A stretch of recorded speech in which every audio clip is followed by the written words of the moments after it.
할렐루야, 감사합니다. 오늘 사도행전 강의 네 번째로 은혜 받는 귀한 시간이 되기를 주의 이름으로 축복합니다. 지난번에 세 번째 마지막 부분에서 강의에서는 불의의 싹스를 받은 유다 이스카리옷은 목맨 다음에 창자가 터져 죽었습니다. 이 사도행전에서는 창자가 터져 죽었다고 그렇게 말했는데 그것에 대해서는 지난번에 제가 설명한 드린 바가 있습니다. 근데 목매 죽였다라는 말은 마태복음 27장 5절에 유다 이스카리옷이 목매달아 죽었다. 근데 목매달아 죽은 뒤에 그 지진 때문에 창자가 터져서 죽었다. 그런데 그 유형은 적그리스도 유형으로 나무에 매달리고 또 예수님께서 창자국에 창자가 터져서 나와서 죽은 것처럼 그런 유형이다. 그렇게 볼 수 있다. 그런 말씀 드렸습니다. 이 유다의 죽음은 온 예루살렘 사람들이 다 알게 되었습니다. 그래가지고 그가 불의의 싹 은 30냥을 받아가지고 양심에 가책이 돼가지고 성전에다가 집어 던져버리고 목매달아 죽었어요. 그래서 대제사장들이 그 불의의 싹은 성전에다 두는 것이 맞지 않다. 그래가지고 본방언이라고 하는, 여기서 보면 히브리 말로 본방언이라고 하는 말은 히브리 말로 아겔다마라는 피밭을 샀다고 말이죠. 근데 이 피밭은 토기장의 밭이라고 제가 말씀드렸는데, 이거 마태복음 27장 7절에서 토기장의 밭이었다고 말했습니다. 근데 이 토기장에는 쉽게 말하면 그릇을 굽던 가마터가 있던 곳입니다. 아마 이 가마터가 있던 곳이기 때문에 그 토기를 굽고 가마터를 또 다른 데 옆에다 만들어 가지고 또 하고 또 이렇게 만들어 가지고 아마 그 땅은 이게 토기가 만들어지려면 우리가 상식적으로 1300도의 열이 가해져야만이 토기가 구워져 나온다 그래요. 그러니까 아마 그 높은 열들 때문에 아마 이 가마터가 옮겨 다닐 때마다 그 땅들은 이제 쓸모없는 땅, 항폐되었던 땅, 그래 아무에게 경작할 수 없는 그런 항폐한 땅이기 때문에 아마 그런 척박한 땅이었을 것이다. 그래서 이 토기장의 밭을 은30이라고 하는 나그네의 매장지, 그러니까 떠돌이 같은 사람들, 행락자, 이런 사람들, 나그네들을 매장할 수 있는 그런 장소로 삼았다. 그렇죠. 그러니까 우리가 이 토기장의 밭이라는 말은 농경지로 쓸 수 없는 그런 척박한土지였을 것이다. 그런 가마터였기 때문에 그 피밭은 나그네의 매장지가 되었다고 마태복음 27장 7절에 말하고 있습니다. 자, 베드로의 설교는 지금 계속되고 있습니다. 지난번에도 말씀드렸지만 이 베드로는 시편을 계속해서 인용해가지고 지금 말하고 있는데, 이 베드로의 설교가 성령을 받고 난 다음에 이 설교라면 성령 받기 전에 성령을 받고 나서 이 충만한 은혜의 사람이 되었을 것이다. 성경 지식이 능통해졌을 것이다. 그렇게 생각할 수 있는데, 지금 현재는 이 베드로가 지금 이 설교하는 이 대목에는 아직 성령이 내주하시기 전이기 때문에 이 베드로가 이 성경 지식에 아주 해박한 지식을, 구약 성경에 대해서 좀 많이 알고 있는 사람이다. 그렇게 말했기 때문에 지난번에도 베드로가 대체적으로 좀 무식한 사람이었을 것이다. 그런데 전혀 아니고 구약 성경을 잘 알고 있는 사람이었을 것이다. 그렇게 말할 수 있어요. 자, 그런 측면에서 베드로의 설교는 계속되는데, 그는 시편 69편 25절을 인용해서 그의 거처는 항폐케 하시며 거기 거한 자가 없게 하셨으며, 시편 69편 25절에 그렇게 냈죠. 그러니까 그 사람의 처소는 항폐하게 되어져 가지고 거하는 사람도 없고 머물 수 없는 곳이 됐게 했다라고 하는 그런 구절을 지금 베드로는 인용하고 있죠. 또한 시편 109편 8절에 보면, 그러니까 지금 이 베드로 설교는 이 앞전에도 시편을 인용하고 또 지금 여기서도 시편 69편 25절을 인용하고 또한 시편 109편 8절을 인용해서 그 직분은 타인이 취한다. 그러니까 그 거처는 황폐케 되어진다라는 말은 시편 69편 25절에 기록되어 있고, 그 직분을 타인이 취해야 된다라는 말은 시편 109편 8절에 기록됐다. 그걸 지금 인용해서 말한다. 그런 말이죠. 그래서 시편 109편 8절은 그 직분을 타인이 취한다 했으므로 그 직분을 버리고 가버린 유다를 대신할 자를 천거해가지고 고린한 틈이 생긴 그 자리를 메꿔야 된다라고 그렇게 설교하고 있습니다.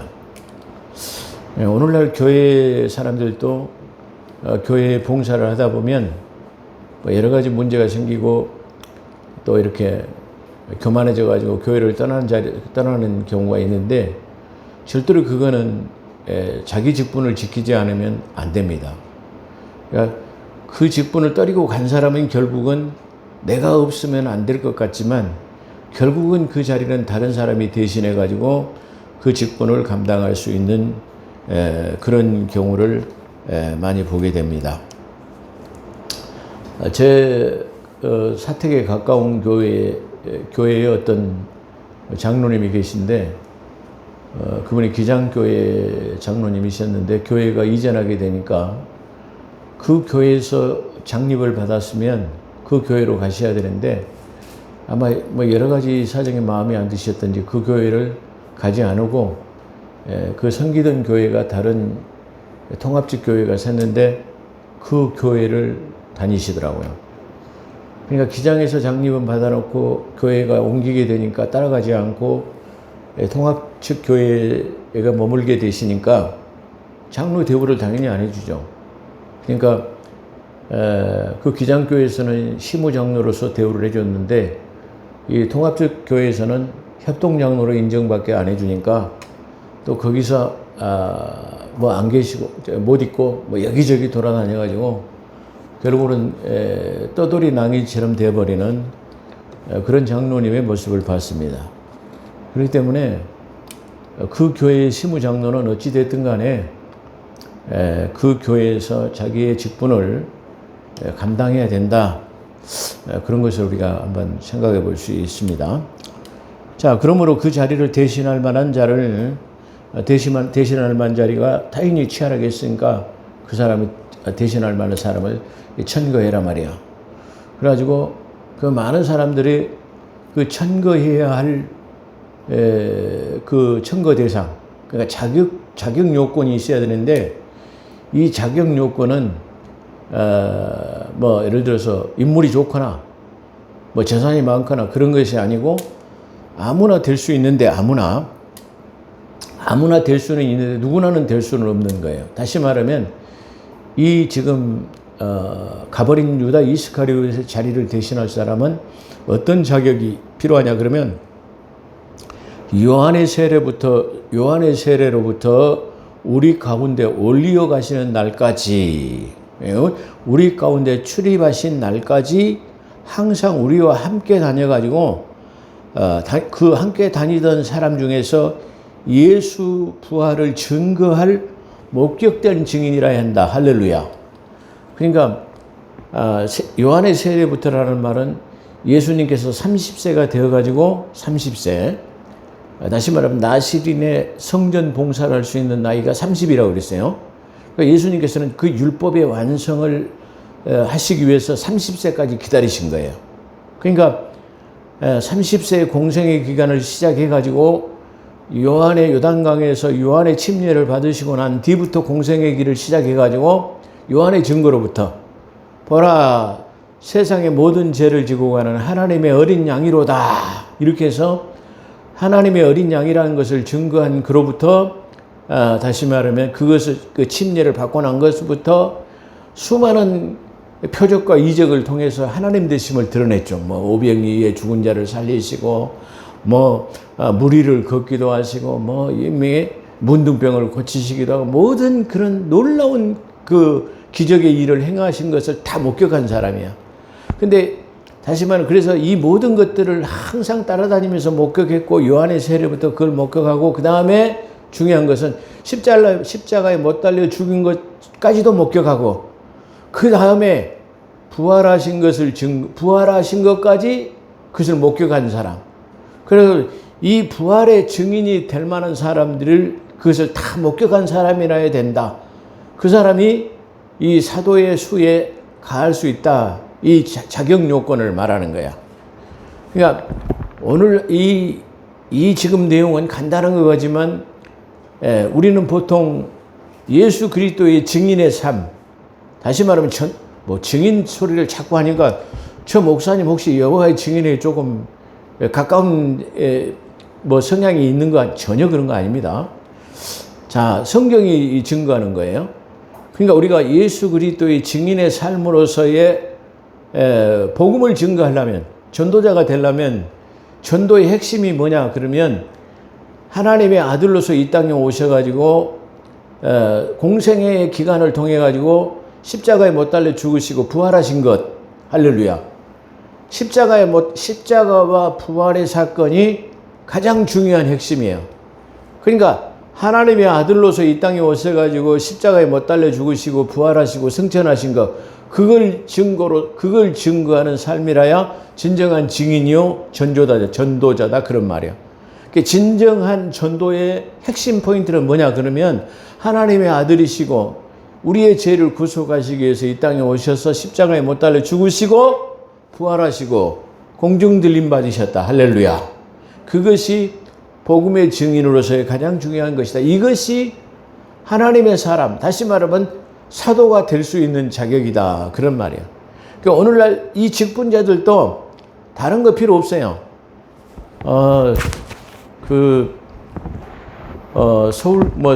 서울인가요? 분당에, 천당 밑에 분당 우리 교회 목사, 이천수 목사님이 그랬다고 그래요. 자기 교회 장로 될 사람, 권사 될 사람, 안수 집사 된 사람들을 다 모아놔가지고 그랬다고 그래요. 장로 되려면 3천만 원 내놓고 권사 되려면 1,000만 원씩 내놓고 그런데 우리 교회는 절대 돈을 내지 마십시오. 그렇게 해가지고 그 임직 될 사람들을 불러가지고 교육을 시켰다고 그래요. 그래가지고 자기는 돈을 절대 내지 말아야겠는데 나중에 알고 보니까 이 재정부에다가 물어보니까 그렇게 해가지고 이 임직될 때에 장립되고 임직되고 돈이 들어온 돈이 6억 6천만 원이 들어왔다고 자랑하더라고요. 아니, 돈을 내지 말란 말을 좋게 말해야지. 옆구리 찔러서 절받기식으로 다 임직받을 사람한테 오라게 헌금 내지 마라 그러면 내란 소리보다도 더 무서운 말이에요. 그니 안 내고 견디겠어요? 그러니까 돈이 6천만 원도 아니고 6억 6천만 원이 됐지. 그래서 그런 소리를 하는 저 목사님 좀 생각이 뭐하는 사람인가? 아니 하지 말라면 그냥 좋게 그냥 우리 교회는 그런 거 하시면 안 됩니다. 그러잖아요. 그렇게 해야 되는데 불러놓고 교육을 시켰다는 거예요. 그러니까 막말로 말해서 옆구리 찔러갖고 절박기식으로 다 그렇게 하는데 안 하면 안 되라는 그런 보이지 않는 그 강압적인 암시가 그 속에 들어있으니까 안 낼 수가 없죠. 그렇게 말해놓고 헌금이 6억 6천 들어왔다고 자랑을 하더라고요. 또 그것뿐인가요? 얼마 전에 그런 얘기를 하더라고요. 유튜브 선상에 올라와서 내가 깜짝 놀랐어요. 아니, 믿음이 약한 것이 문제다. 근데 이 터무니없는 이 망상 같은 큰 믿음은 더 문제다. 이걸 유튜브에다 올려놨어요. 아니, 이 사람이 그러면 우리의 신앙과 믿음은 무한대한 것이에요. 아니, 보지 않는 것이 바라는 것의 실상이라고 얼마든지 큰 믿음을 소유할 수 있는 것이 우리의 신앙과 믿음이에요. 근데 믿음이 약한 것도 문제지만 믿음이 증거 없는 큰 믿음도 문제다. 더 큰 문제다. 아니, 그러면 지금 이 목사라는 사람이 설교하는 것이 증거가 없는 믿음을, 큰 믿음을 가진 거야 문제다. 그런 거 갖지 마라. 역설로 말하면 그런 말이잖아요. 그래서 근거 없는 우리가 믿음은 이게 바람은 우리가 가지면 안 되는구나. 소망을 가지면 안 되는구나. 이렇게 생각할 수밖에 없어요. 그래서 내가 한번 그 교회 전화번호를 좀 알아가지고 항의 전화를 좀 해가지고 이런 설교를 좀 하지 말라고 좀 전화할까 그래가지고 그 유튜브를 다시 한번 이렇게 보니까 유튜브를 딱 내려버리고 없어요. 아니, 믿음을 누가 믿음이 없는가, 믿음이 창대한가를 누가 책정합니까? 사람이 할 수 있어요? 없어요. 다만 주님이 보실 때 믿음이 약한 자야, 내 믿음이 장하도다. 주님 입장에서 그 믿음을 판단하는 거예요. 그러니까 목사가 나타나는 것으로 당신 믿음이 헌금 적게 하니까 믿음이 적어.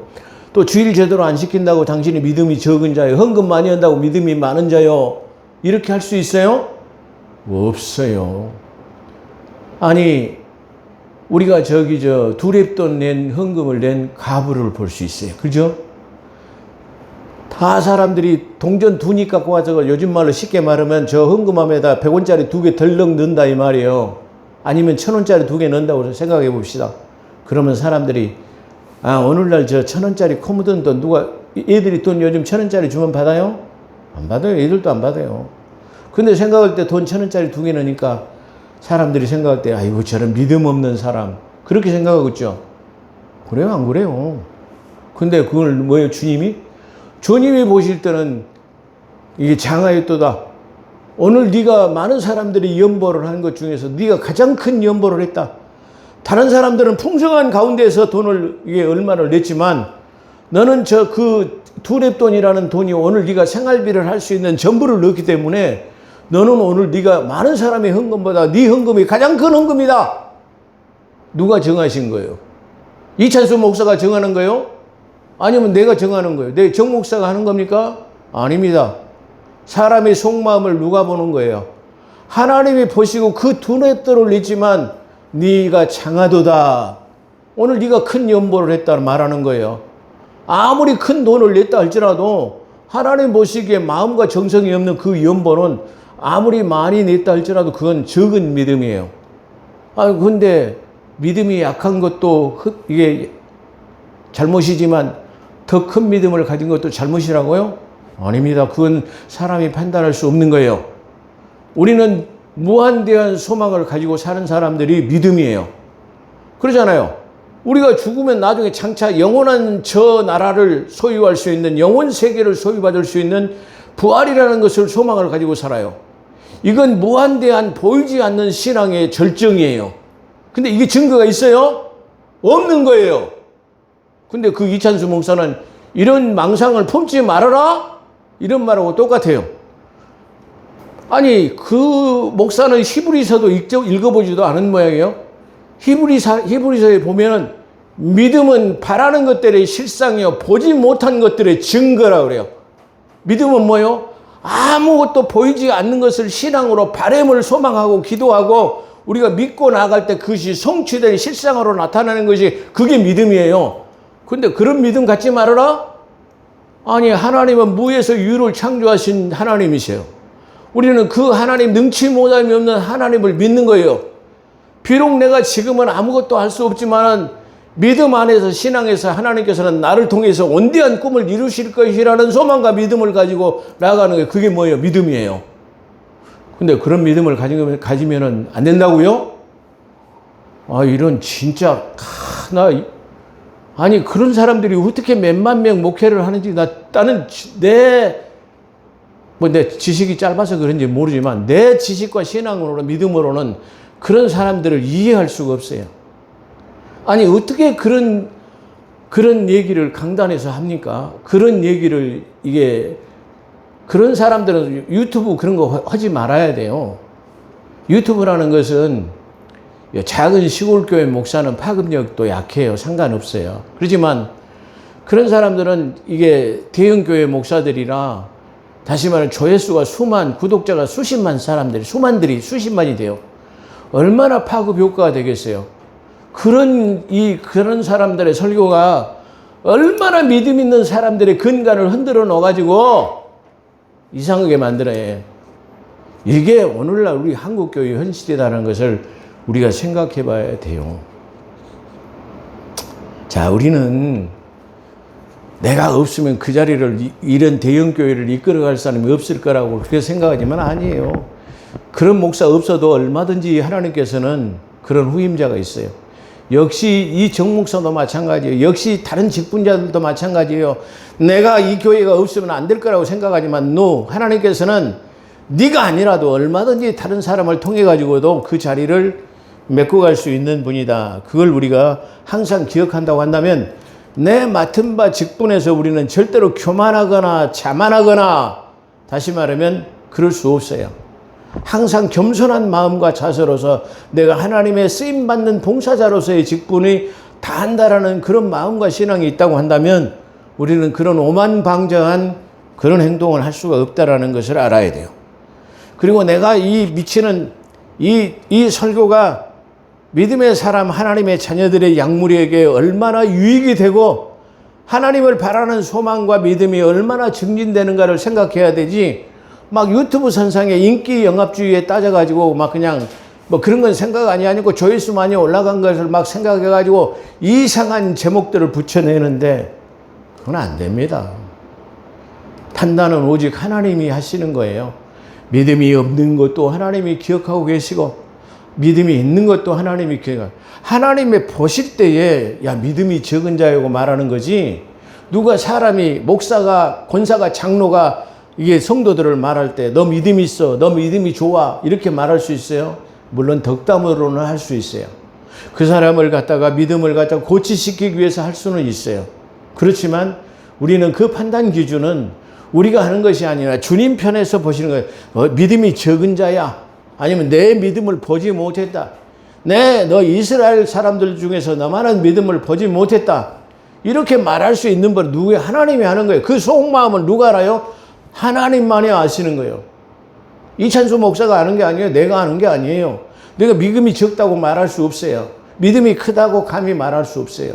하나님이 보시기에 어떤가 하는 사람이 되어야 할 것을 말해요. 자, 우리는 이와 같은 예수 부활의 증인의 삶을 살아야 하는 것이 진정한 복음이다. 그것이 전도자의 삶이다. 그렇게 말하는 거예요. 그래서 지금 이 예수 그리스도의 사도가 11명에서 12명의 수에 가담할 사람은 예수 공생의 기간의 모든 일을 목격한 사람을 말하는 것입니다. 그것을 증거할 사람이 되어야 된다. 그렇게 해서 두 사람이 증거가 되는데 그 두 사람 중에 한 사람은 바사바라고도 하고 별명은 유수도라고 하는 요셉이에요. 이름이 세 개나 되네요. 어떤 별명과 이름 뭐 이런 거 해가지고 이 요셉이라는 사람이 있는데, 또 한 사람은 마띠아라고 하는 사람이 증거됐어요.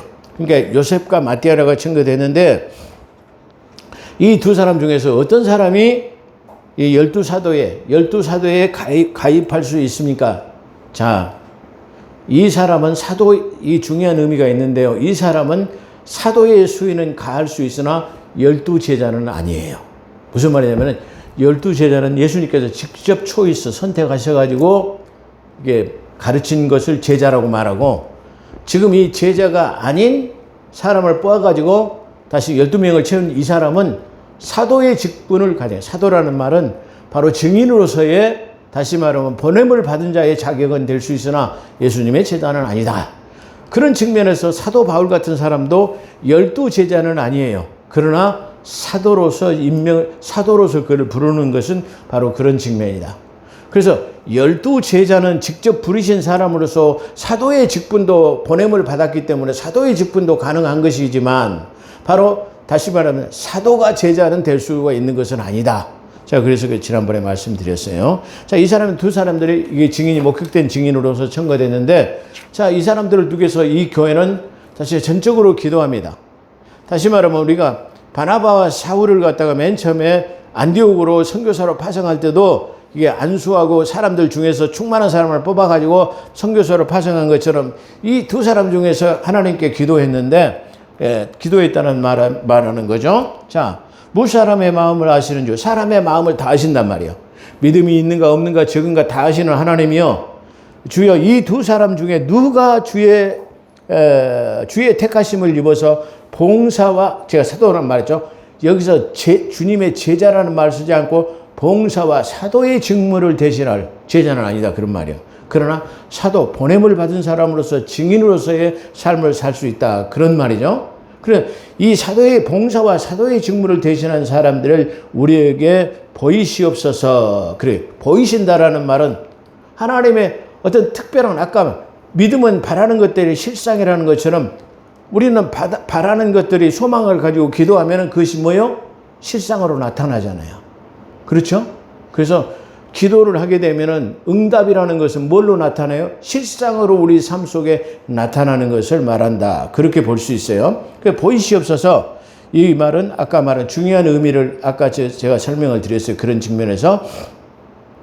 자, 기도의 응답은 항상 실상으로 나타나는 거예요. 바랄 수 없는 중에 바라는 거예요. 보이지 않는 것들을 바라. 그 증거가 없죠. 그러잖아요. 그거 신앙이에요. 그런 거 갖지 마라? 그건 아닙니다. 무에서 유를 창조한 것처럼 바랄 수 없는 중에 바라는 게 신앙이요, 믿음이요. 그러잖아요. 아니, 히브리서에 보면은, 아니, 사자 입을 막는 게 가능합니까? 그 굶주린 사자가 이게 입을 막는 게 가능합니까? 불의의 세력을 멸하기도 하고, 다시 한번 나라의 이게 존망성쇠를 갖다가 이게 믿음으로 가능하게 하는 그런 거예요. 그것이 신앙인데, 호랑이 사자 입도 막고 불의의 세력도 막을 수 있고 이제 말은 적은 수로 많은 외척을 물리치고 이게 가능합니까? 못하는 거예요.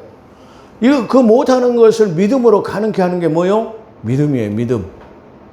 그래서 신앙이라는 것은 이게 큰 소망과 믿음을 품는 것이 이게 더 큰 신앙과 믿음을 품는 것이 가능한 거예요.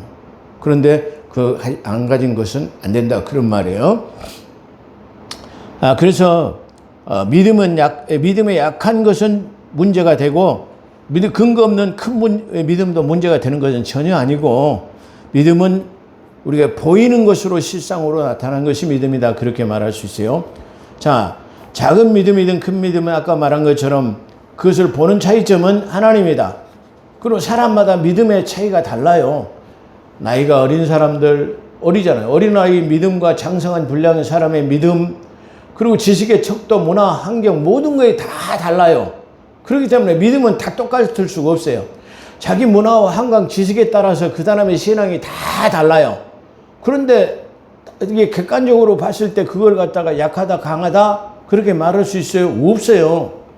어린아이의 믿음이 틀리고 장성한 불량의 사람의 믿음이 틀리고 장로님의 신앙과 믿음이 틀리고 집사님, 전도사님 믿음과 신앙이 권사님 믿음과 다 달라요. 신앙의 연륜에 따라서 다르고 환경에 따라서 다르고 지식의 척도에 따라서 다르고 신앙의 다시 말하면 연륜에 따라서 다 다르는 거예요. 근데 이걸 누가 판단합니까? 판단할 수 있어요? 없어요. 주님만이 하실 수 있는 거예요.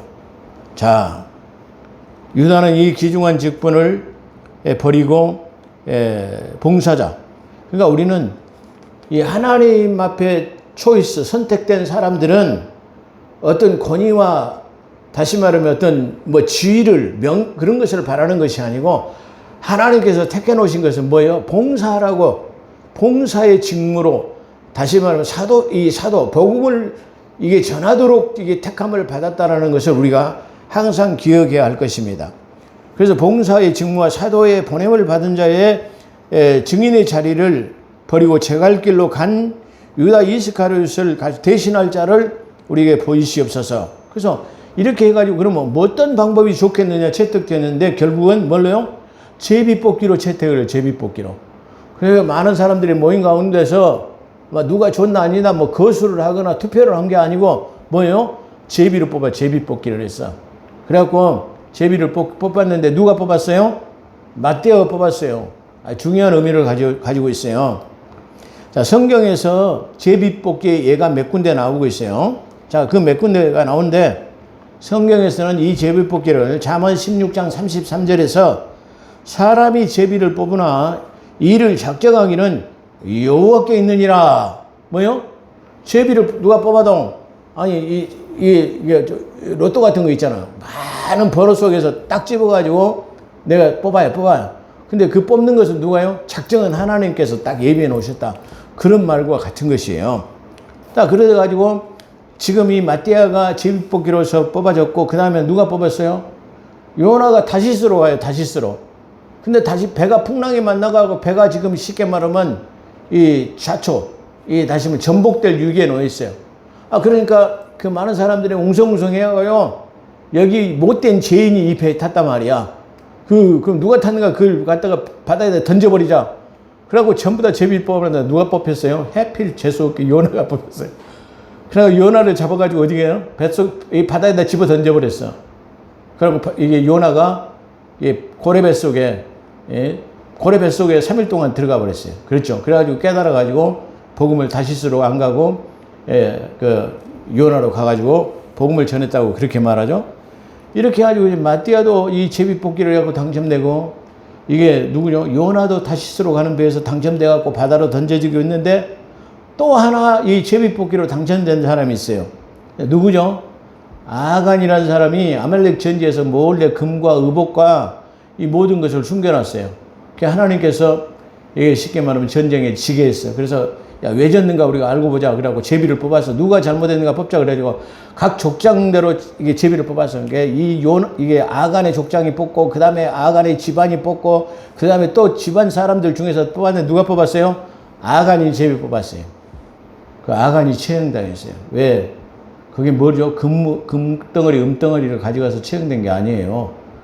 그 시날산 외투라고 하는 이방 제사장이 입던 그 제의를 갖다 숨겨 지금 가나안 땅에 갖고 들어가려는 거예요.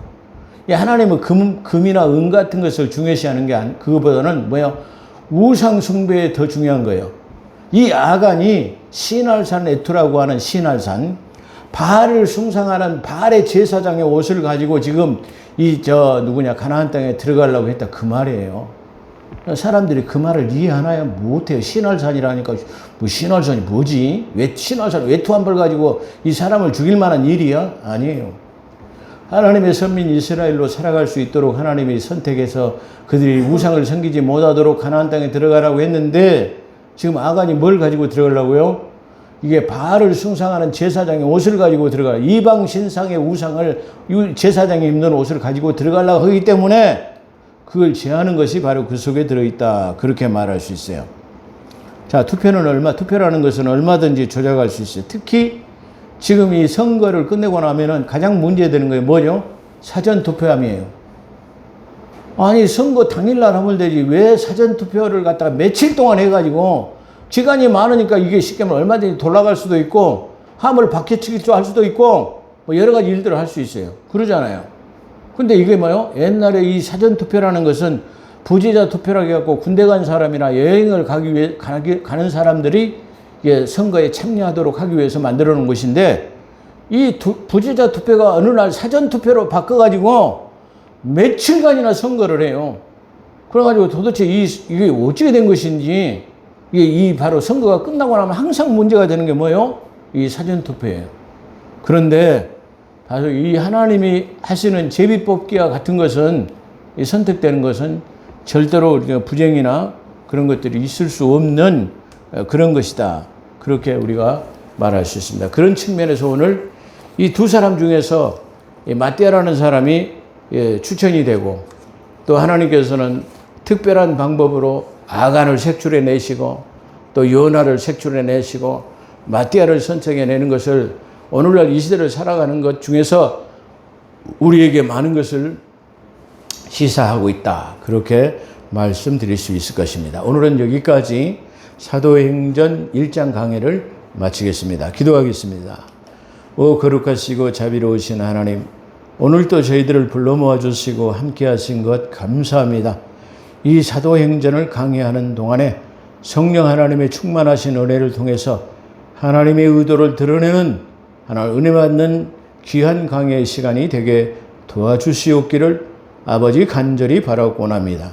함께 하신 것 감사하며 우리 구주 예수 그리스도 이름으로 감사기도 드리옵나이다.